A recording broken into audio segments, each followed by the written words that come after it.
Yeah, so my name is Nasya. I'm from Indonesia. I am a double degree bachelor student from the University of Groningen and also the School of Business and Management in ITB. And my research is titled The Possibility of Ratification of the UNCISG in Countries Influenced by Sharia Law. And this research raises the issue of how the UNCISG is incompatible with Sharia law. I think in a world where there's no pandemic, I think it would be better to discuss it offline, face to face.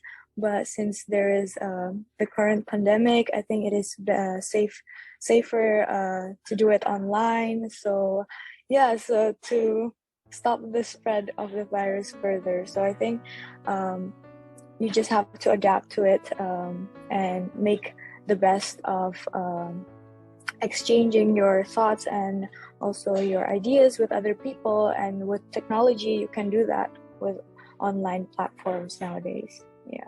As I said, with the current pandemic, I think it is safer to do it online conference, but especially also it's beneficial for those who actually have travel budget if they don't have the budget to travel, because I know it's very expensive to travel, especially for me as a student.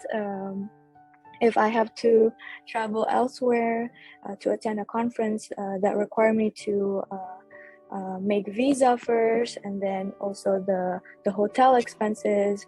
And nowadays with COVID, you have to do PCR testing before your flights and maybe also quarantine. So that adds more expenses. So I think online conference give us the luxury of eliminating those expenses, as well as still being able to convey and also put out what your research is about, and also share your knowledge with other people around the world.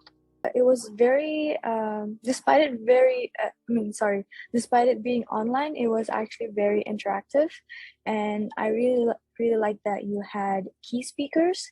It gave me new insights about life, and also it motivated me to strive to become a better person for the future. And yeah, thank you for having me here. It was very nice to share some of my experiences as well as also my research. I think it was a very pleasant experience that I had with Eurasia Research. And yeah, I would recommend anyone who wants to share their knowledge or their research